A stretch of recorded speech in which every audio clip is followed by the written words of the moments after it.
Autism আজকাল প্রচুর পরিমাণে বেড়ে যাচ্ছে বাচ্চাদের মধ্যে। তো মা বাবারা খুব চিন্তিত হয়ে যায় তাদের খাবার দাবার নিয়ে। তো হয়তো তারা খুব জেদি হয়ে ওঠে, বিশেষভাবে কোনো ফুড অ্যাভারশন হতে পারে, তখন তাদের কিন্তু নিউট্রিশনটা হয়তো ঠিকঠাকভাবে শরীরে যাচ্ছে না। তো সেটা আলটিমেটলি কিন্তু তাদের গ্রোথের সমস্যা হয়ে দাঁড়াতে পারে। তো অবশ্যই যে কোনো নর্মাল বাচ্চার বাবা মার মতনই তারা আরেকটু বেশি দ্বিধাগ্রস্ত হয়ে ওঠে যে কিভাবে তাদের বাচ্চাদের তাদের খাবারের প্রতি ইন্টারেস্ট গ্রো করাতে পারবে।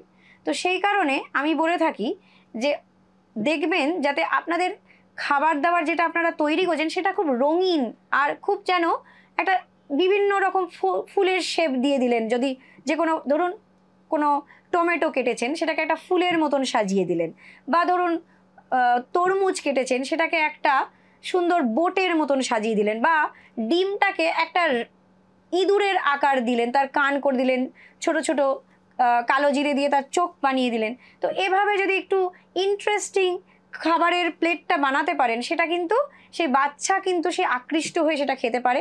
আর যখন আপনারা ফুডটাকে প্রিপেয়ার করছেন, মানে রান্না বান্নার আগে যখন ধরুন স্যান্ডউইচ বানাচ্ছেন, তো বাচ্চাকে সেটার মধ্যে ইনভলভ করার চেষ্টা করুন, যাতে সে সেই খাবারটা বানানোর সাথে সাথে তার গন্ধে, তার টেক্সচার, তার মানে ওই গন্ধ বা তাকে ছুঁয়ে সেটাকে ফিল করে সেটার প্রতি একটা খাওয়ার আকর্ষণ ফিল করে।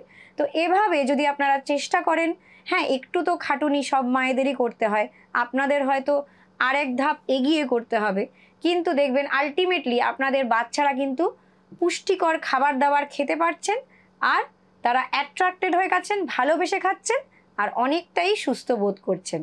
তো ভালো থাকবেন, সুস্থ থাকবেন।